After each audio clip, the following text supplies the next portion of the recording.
பாட நீ பாட முன்னே வந்தருளை கணபதியே. முனிவர் போயிட்டே இருக்காரு. அந்த நேரம் அந்த அன்னத்தை பார்த்தா அண்ணன் அப்படியே போயுது. போன உடனே அப்படியே நிமிந்து பார்த்தா மாடத்திலே ஜானகி அங்க இருக்கா. ஜனகனுடைய மகள் சீதைக்கு ஜானகின்னு ஒரு பேரு. அந்த ஜானகி ஜனகன் மகளாக இருக்கிறதுனால ஜானகி. அந்த ஜானகி அங்கே இருந்து பாக்குறா. இவரு பாக்குறாரு, அவ பாக்குறா.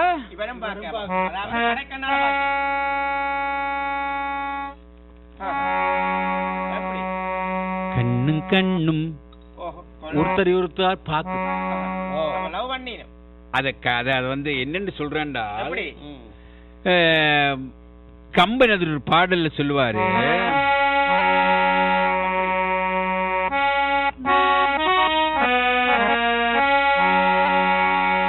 இவ்வண்ணம் நிகழ்ந்த வண்ணம் இனி இந்த உலகுக்கு எல்லாம்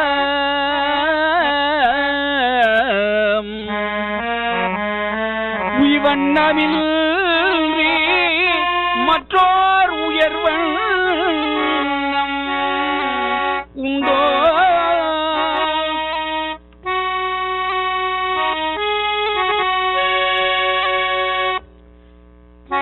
இவர்கள் ஒரு பக்கத்துல பார்த்து கொண்டிருக்காங்க, ஒருத்தர் கண்ணு கண்ணு பாக்குறாங்க. இதற்கிடையில இந்த கானகத்திலிருந்து வந்து கொண்டிருக்கிற பொழுது வழியில ஒரு கல்லு ராமனுடைய பாதம் பட்டு பொண்ணாயிட்டு. கல்லு வழியில கிடந்த கல்லு பொண்ணா போச்சு. கால் பட்டோன்னு பொண்ணாயிட்டு. சில இடத்துல சில பேருடைய கால் பட்டா பொம்பளை கல்லா போயிடும்.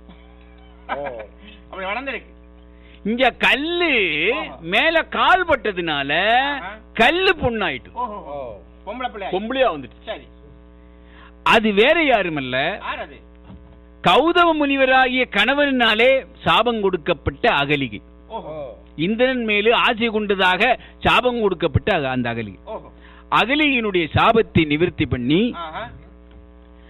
அவரையும் கொண்டு போய் கௌதம முனிவரோடு சேர்த்து இணைத்து வாழ வைத்து கொண்டே விட்டுட்டு தான் இப்ப இங்க வந்திருக்காங்க. இந்த மிதிலைக்குள்ளே வந்த உடனே ஒருவரை ஒருவர் நோக்குகிறார்கள், பாக்குறாங்க. இவனுக்கு ஆனந்தத்துல அவரு முனிவர் சொன்னார், விஸ்வாமித்திரர், கைவண்ணம் அங்கு கண்டேன், கால்வண்ணம் இங்கு கண்டேன். நீ அரக்கியை கொல்லுகிற பொழுது இருந்த வேகம் இருக்கே, அந்த நேரம் கைவண்ணத்தை பார்த்தேன். உன்னுடைய கால் பட்ட உன்ன பெண்ணாச்சே, கால்வண்ணம் இங்கு கண்டேன் என்று மகிழ்ந்தார். இப்ப இங்க வந்து பார்த்தா இங்க அங்க இருந்து ஜானகி பாக்குறா, இங்க இருந்து இங்க பாக்குறா. இங்கேயும் கண்வண்ணம் நல்லாத்தான் இருக்கு. ஏற்கனவே கைவண்ணம் பார்த்து கால்வண்ணம் பார்த்தவரு இப்ப கண்வண்ணம் பாக்குறாரு. நடக்குதா? ஒருவரை ஒருவர் மாறி இதயத்தில் போய் குடி புகுந்து விட்டார்களா?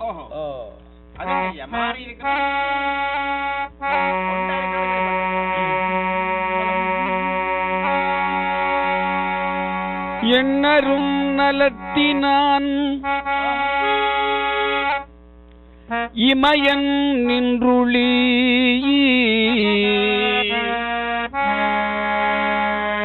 கண்ணொடு கண்ணினை கவி ஒன்றையொன்று உணவு நிலை பெறாது உணர்வும் ஒன்றிட அண்ணலும் நோக்கினாள் அவளும் நோக்கினாள்.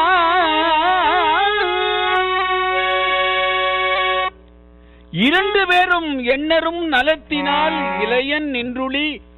அப்படியே எப்படி கண்ணோடு கண்ணை ஒன்றை ஒன்று கவ்வி,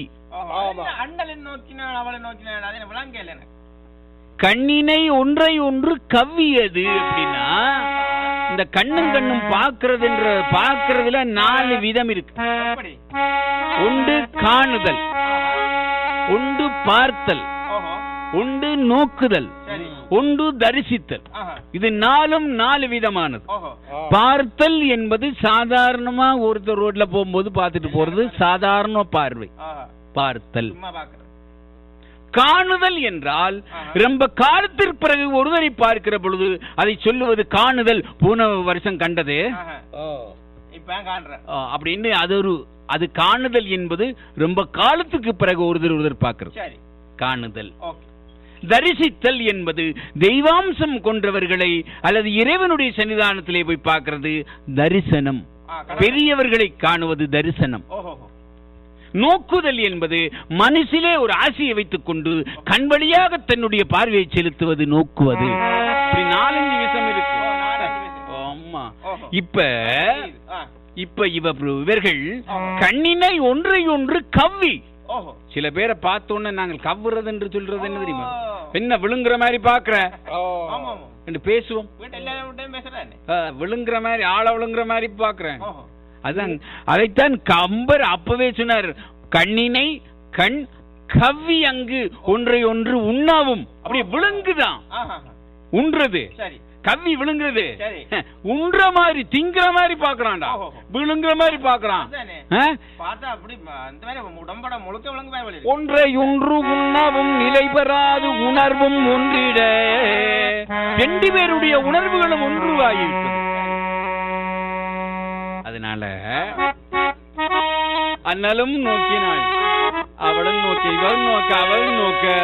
இப்ப 2 பேரும் எப்படி என்றால் கருகிய நோக்கனும் பாதத்தால் கட்டுண்டு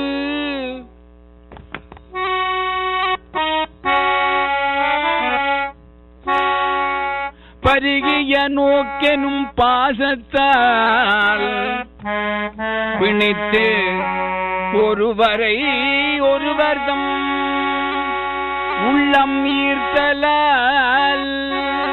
ஒருவரை ஒருவர் அப்படி உள்ளம் ஈர்த்து விட்டது.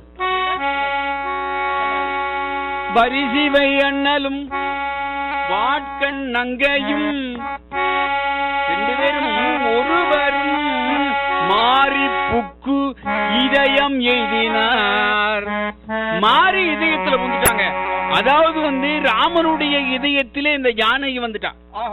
யானையினுடைய இதயத்துல போய் இந்த ராமர் குடி வந்துட்டாரு. இப்ப கண்வெளியாக மாறி போய் குடி புக்கினார்கள். குடி பூந்தாச்சு, கிரக பிரவேசம் நடந்துட்டு நோக்கினார்கள். இப்ப பூட்டியாச்சு, இப்ப நோக்கி பூட்டியாச்சையா. துறப்பு இருந்தா தானே திறந்து பார்க்கணும். உள்ள வந்துட்டாருல, பூட்டி போட்டு துறப்பறிஞ்சாச்சு. நோக்கி இப்ப இருவரும் அப்படியே. இந்த நேரம் முனிவர் பார்த்தாரு, என்ன ரொம்ப நேரமா லுக்க விட்டுக்கிட்டு இருக்கான் அப்படின்னு விஸ்வாமித்திரர் பார்த்தாரு.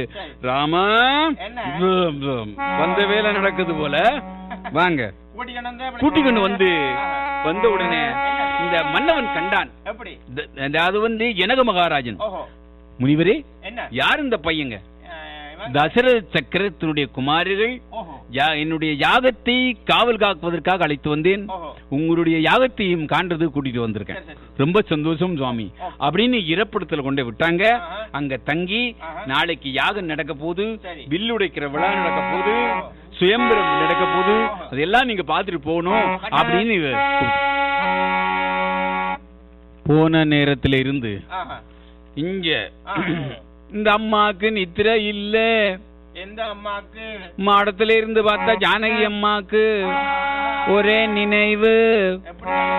அதே மாதிரி இந்த ஆளுக்கும் இங்க வில்லெடுத்தா அந்த நினைவு தான் வருது. மறக்க முடியாது. ஐயோ, எத்தனை காலம் சென்றாலும் சில விஷயங்கள் மறக்க இயலாது அப்படின்னு இந்த ஆள் யோசிச்சு கொண்டே இருக்குது. எப்படா முடியும், எப்படா அத பாப்பம். அது யாரு யாரோ யாரோ அவர் யாரோ அப்படின்னு